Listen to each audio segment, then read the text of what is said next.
ஆக நாம் நண்பர்களாக இருக்கலாம், குடும்பத்திலே இருக்கலாம், சமூகத்தில் இருக்கலாம். யாராவது அடிக்க தொடங்கிவிட்டால், அல்லது நேர்மை இல்லாமல் நடக்க தொடங்கிவிட்டால், அல்லது பொய் பேசிவிட்டால் எங்களுக்கு பிடிக்காது.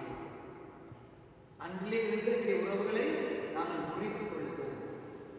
ஆகிய சாதாரண மனிதர்களாக நாங்கள் விதமாக உறவுகளிலே வெளிப்பாக இருக்கின்றோம் என்றால், நாங்கள் ஆண்டோடு கொண்டிருக்கின்ற உறவிலும் மேலோட்டமாக இருக்க முடியாது. என்றால் சொன்னார், நீங்கள் தந்தையாக இறைவனை அன்பு செய்கிற வேளையிலே முழு உள்ளத்தோடு, முழு ஆன்மாவோடு, முழு வலிமையோடு அன்பு செய்ய வேண்டும். ஆகிய நிறைவாக அன்பு செய்ய வேண்டும். நாங்கள் நிறைவாக அன்பு செய்கின்ற வேளையிலே ஆண்டவர் நிறைவாக எங்களுக்கு கொடுப்பார், நிறைவாக உங்களுக்கு கொடுப்பார். அதனுடைய வாழ்க்கை அனுபவத்தில் நீங்கள் கூட வாழ்க்கையில் நீங்கள் அந்த அனுபவத்தை பெற்றிருக்கலாம். ஆனால் எங்கே தவறு நடக்கிறதோ, எங்கே எப்படி இருக்கிறதோ, அங்கே ஆண்டவருடைய அருளையும் நாங்கள் பெற்றுக்கொள்ள தவறிவிடுவோம். இதுதான் இன்றைய திருப்பாடல் 109 சொல்லப்படுகின்றது. அவன் இரக்கம் காட்ட நினைக்கவில்லை, வெளியோரையும் 109 திருப்பாடல் 109:16 சொல்லுகின்றது. இரக்கம் காட்ட நினைக்கவில்லை, வெளியோரையும் வரையோரையும் கொடுமைப்படுத்தினான், நெஞ்சம் நொறுங்குண்டோரை கொலை செய்ய தேடினான். ஆகிவிதமாக நேர்மையாக நடக்க வேண்டியவன், அன்பாக வாழ வேண்டியவன், அவன் பிழை செய்ததாலே ஆண்டுடைய ஆசீர்வாதத்தை அவன் இழந்து விடுகின்றான். தொடர்ந்தும் 17வது இறைவார்த்தையிலே, சபிப்பதை அவன் விரும்பினான், விரும்பிய அதுவே அவன் மீது விளட்டும், ஆசி வழங்குவதை அவன் விரும்பவில்லை. ஆசிக்கு பதிலாக சாபத்தை விரும்பினான். ஆகிய ஆண்டவர் எந்த அளவிலான அழைப்பீர்களோ அதே அளவிலான சொல்லப்படுவது போல அவன் விரும்பியது சாபம். எனவே அவன் ஆசையை விரும்பவில்லை. எனவே அந்த ஆசீர்வாதம் அவனை விட்டு தொலைவில் சென்றது. பிள்ளைகளே, நாங்கள் ஆண்டவரை தேடி நெருங்கி வந்திருக்கின்றோம். ஆகிய நாளை ஆண்டுடைய ஆசீர்வாதம் நிறைவாக வர வேண்டும். ஆகவே இந்த ஆசீர்வாதத்தை பெறுவதற்கு என்னென்ன தடைகள் இருக்கிறதோ, என்னென்ன பாவநிலைகள் இருக்கிறதோ, என்னென்ன குழப்பங்கள் இருக்கிறதோ, அவற்றை நாங்கள் விட்டு விலகியே ஆக வேண்டும். இதுதான் 18வது இறைவார்த்தை சொல்கிறது. சாபமே அவன் அணிந்த ஆடை, தண்ணீர் என அவன் உடலையும், எண்ணெய் என அவன் எலும்புகளையும் அது நினைக்கட்டும். ஆசீர்வாதம் அல்ல, சாபம் நினைக்கட்டும் என்று சொல்லப்படுகின்றது. ஆகிய இந்த வேளையிலே நாங்கள் செய்ய வேண்டியதெல்லாம் அன்றைய நாளில் நாம் தீர்மானம் எங்களுக்கு தெரியும். ஒரு போதல் பால் இருக்கலாம், அரைப்போதல் பால் இருக்கலாம். ஆனால் அந்த பாலிலே ஒரு துளி விஷம் விட்டால் காணும், ஒரு துளி விஷம் விட்டால் காணும். என்ன நடக்கும்? அப்படியே பால் நஞ்சாக போகின்றது. அதுபோலதான் ஆண்டுடைய பிள்ளைகளாகிய நாங்கள் நம்முடைய வாழ்க்கையிலே ஆசீர்வாதங்களை பெற பதிலாக சாபங்களை நாங்கள் விரும்புவோம் என்று சொன்னால் என்ன நடக்குன்னு சொன்னால், நாங்களே எங்களுக்கு அழிவை தேடிக் கொள்கின்றோம். எங்களுக்கு மாத்திரமில்லை, இந்த பிள்ளைகளுக்கும் அது ஆசீர்வாதங்களை அல்ல சாபங்களை தான் கொண்டு வரும். இந்த வேளையிலே எல்லாருக்கும் தெரியும். பற்றில இருக்கலாம், தமிழில் பேசலாம், ஆங்கிலத்தில் பேசலாம். எல்லாருக்கும் தெரியும் எது சரி, what is right and what is wrong, எது சரி எது பிழைன்னு சொல்லி எல்லாருக்கும் தெரியும். எண்ணிலிருந்து நாங்கள் சரியானவற்றை நாங்கள் செய்ய தொடங்க வேண்டும். தெரியும். அங்கே யாழ்ப்பாணத்திலே ஒரு முறை ஒரு குடும்ப தலைவியனை தேடி வந்தான். குடும்ப தலைவியனை தேடி வந்தான். அது அவசரமாக வந்து என்னுடைய கணவனுக்காக ஜெபியுங்கன்னு சொல்லி, ஏன்னு சொன்னால் அவருடைய தலைமுடி கொஞ்சம் வெள்ளி அடித்து கொண்டு போகிறதுனாலே அவருடைய வெளிநாட்டில் வந்த அவருடைய நண்பர் ஒருவர் அவருக்கு டை கொடுத்திருந்த கருப்பு தலைக்கு பூசுவதற்கு என்ன நடந்தது? அவர் அதை பரிசோதிக்காமல் தலைமை டை அடித்ததினாலே நடந்தது. உடனடியாக அதை பார்வையிடந்தார். தலைமுடிக்கு தான் அவர் டை போட்டார். கடைசியாக நடந்தது அவர் பார்வையிழக்க வேண்டி ஏற்பட்டு உடனடியாக ஹாஸ்பிட்டலுக்கு கொண்டு போனார்கள். 3 நாள் ஹாஸ்பிட்டலில் இருந்தால் உடனடியாக ஷாம்பு எல்லாம் போட்டு தலைக்கெல்லாம் போட்டு கடைசியாக 3 நாளுக்கு ஒரு வைப்பாடு அவருக்கு பார்வை கிடைத்தது. விதமாக நாங்கள் இளமையாக இருக்க விரும்புகின்றோம். நமக்கு தெரியும், இளமைக்காக நாங்கள் என்னென்ன காரியங்களாக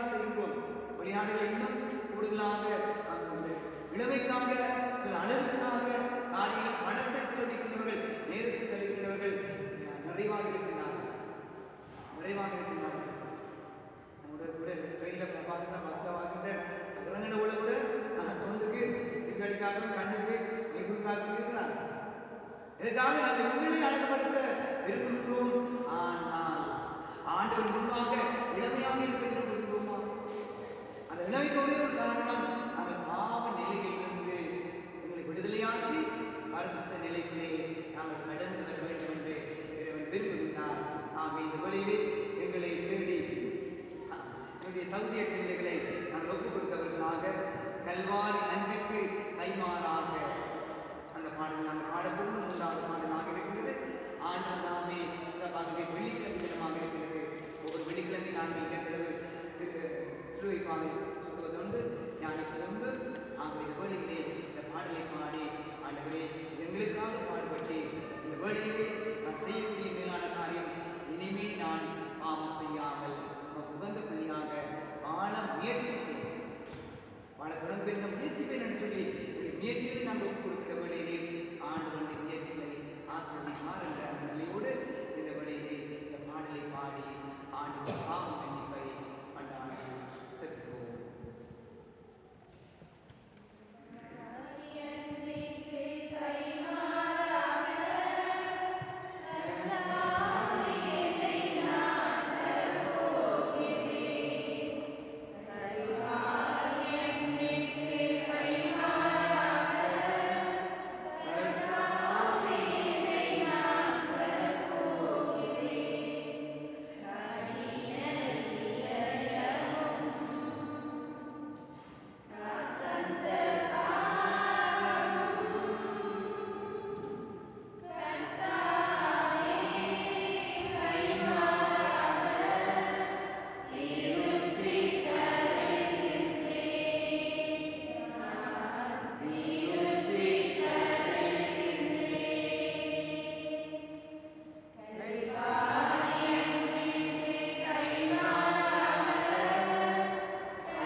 கடின இதயத்தையும் இன்னும் கசந்த பாவத்தையும் ஆகிய பாவத்தை நான் இனிமேல் செய்ய மாட்டேன், பாவத்தை நான் விட்டுவிடுவேன் என்று கூறியிருக்கின்றோம். முயற்சிப்போம். நாம் ஒரு படி முன்னுக்கு வந்தால் ஆண்டவர் 2 படி முன்னுக்கு வருவார், அல்ல 4 படி முன்னுக்கு வருவார். ஆகிய அந்த வேளையிலே கலாத்திரர்களுடைய துன்பத்திலே நாங்கள் பார்க்கின்ற வேளையிலே கலாத்திரர்களுடைய துன்பம் 5ஆம் அதிகாரம் 19வது இறைவார்த்தை சொல்லுகின்றது. 19வது இறைவார்த்தை சொல்லுகின்றது, ஊனியலின் செயல்கள் யாவருக்கும் தெளிவாக தெரியும். தெரியும். ஒரு சின்னப்பர் ஒரு காலத்தில் அவர் பெரிய பெரிய பாவியாக இருந்தவர். ஆனால் அவர் என்ன செய்கின்றார்? அவர் மனம் மாறுகின்றார், ஆண்டவரை அருளை பெறுகின்றார். அதுபோல நாங்களும் சில வேளைகளிலே பெரிய பாவியாக இருந்தாலும் எங்களை கையளிக்கின்ற வழியிலே தான் சொல்லப்படுகிறது. ஊனியத்தின் செயல்கள் யாவருக்கும் தெரியும், தெளிவாக தெரியும். அவை பரத்தமை, கெட்ட நடத்தை, காமவெறி, சிலை வழிபாடு, பில்லி சூனியம், பகைமை, சண்டை சச்சரவு, பொறாமை, சீற்றம், கட்சி மனப்பான்மை, பிரிவினை, பிளவு, அழுக்காறு, குடிவெறி, களியாட்டம் முதலியவை ஆகும். இத்தகையவற்றில் ஈடுபடுவோர் இறை ஆட்சியை உரிமை பெறாக அடைவதில்லை. ஆகிய ஆண்டுடைய ராஜ்யத்திலே பங்கு சொன்னால் ஆண்டுடைய ஆசீர்வாதங்களை நாம் பெற முடியாது. ஆண்டுடைய ஆசீர்வாதங்களை பெற முடியாது. ஆகிய அன்றைக்கு அன்னையிலே ஒரு குடும்ப தலைவரோடு கதைத்து கொண்டிருந்த பொழுது கூடுதலாக தன்னுடைய மனதில் இருக்கிற குறைபாடுகளை அவர் சொல்லிக் கொண்டிருந்தார். அவர் குறைபாடுகளை சொல்லிக் கொண்டிருந்தார். அப்ப நான் கேட்டேன், மனதில் இருக்கிற நன்மைத்தனங்கள் ஒரு நேற்றுப்பார், மனதில் இருக்கிற நன்மைத்தனங்கள் நேற்றுப்பார். உன் ஃபாதர் அவருடைய பல நன்மைத்தனங்களுக்கு தான் ரெண்டாலும் குறை ஆண்டு குறைகளை விடும் என்று அம்மாக்களையும் குறைகள் இருக்கிறது. எல்லாருக்குமே குறைகள் இருக்கிறது. நாங்கள் எங்களுடைய குறைகளை பார்க்காமல் மற்றவருடைய குறைகளை சுட்டி காட்ட சொல்வார்கள். நான் மற்றவருடைய என்னுடைய கரத்தினாலே ஒரு விரலை சுட்டி மற்றவருடைய பிள்ளைகளை சுட்டி காட்டுகின்றவர்களே மற்ற 4 விரலும் என்னை சுட்டி காட்டுகின்றது. நான் மற்றவர்களை சுட்டி காட்டும், நான் மற்ற 4 விரலும் என்னை சுட்டி காட்டி அதை விட மேலான பாவியாக பல்வினாக நான் இருக்கலாம். இங்கே என்னென்ன பாவங்கள் சின்னப்ப சொல்லுகின்றார். அது கட்சி மனப்பான்மையாக இருக்கலாம், பிரிவினையாக இருக்கலாம், குடிவெறியாக இருக்கலாம், அழுக்காராக இருக்கலாம், கெட்ட நடத்தையாக இருக்கலாம், அதே வழியிலே சூனியம் போன்றவையாக இருக்கலாம், சண்டை சச்சரவாக இருக்கலாம். பிள்ளைகளை எதுவாக இருந்தாலும் இன்றைய நாளிலே எங்களுக்கு தெரியும் எது சரி எது பிள்ளை. ஆக நான் செல்லுகிற இடத்திலே சொல்வது ஒன்று, ஆண்டவர் குணப்படுத்துவதற்கு முன்பதாக 2 காரியங்களை விரும்பினார். 2 காரியங்களை விரும்பினார், 2 காரியங்களை வலியுறுத்தினார். ஒன்று விசுவாசம், அடுத்தது 2வது கோயினி பாவம் செய்யாது. இந்த 2 காரியங்களை நாங்கள் நிறைவாக இருப்போம் சொன்னால் மிகுதியை ஆண்டவர்களுக்கு நிறைவாக தருவார். ஆகிய பதிலே அனைவரும் முழந்தால் படியிடுவோம். முழந்தால் படியிட்டவர்களாக நெஞ்சங்களை கைக்கு வையுங்கள்.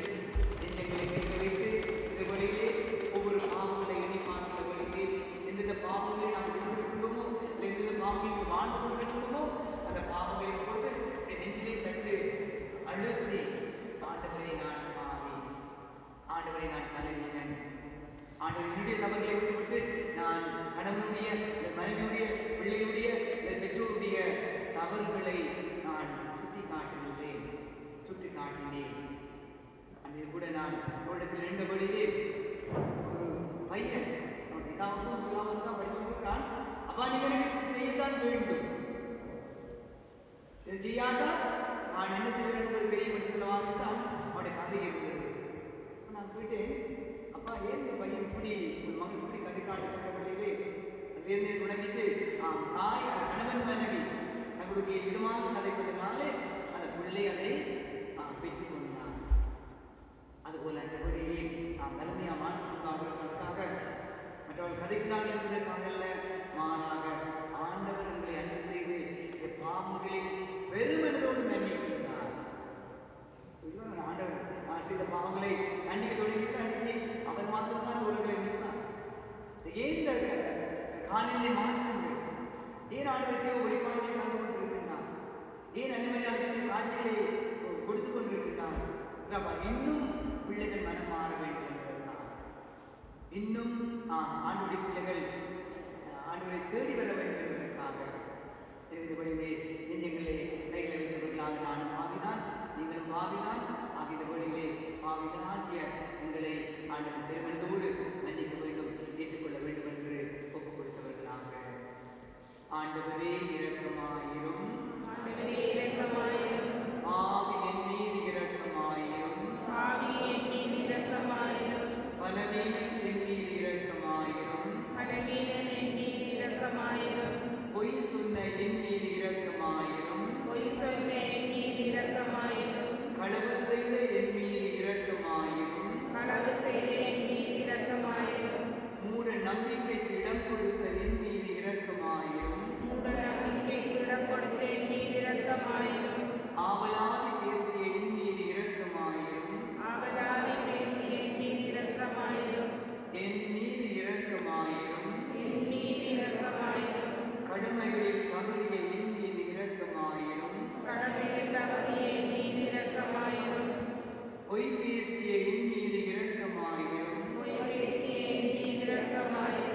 மன்னிக்க தவறிய என் மீது இரக்கமாயிரும். ஊனியத்தின் செயல்பாடுகளுக்கு இடம் கொடுத்த என் மீது இரக்கமாயிரும்.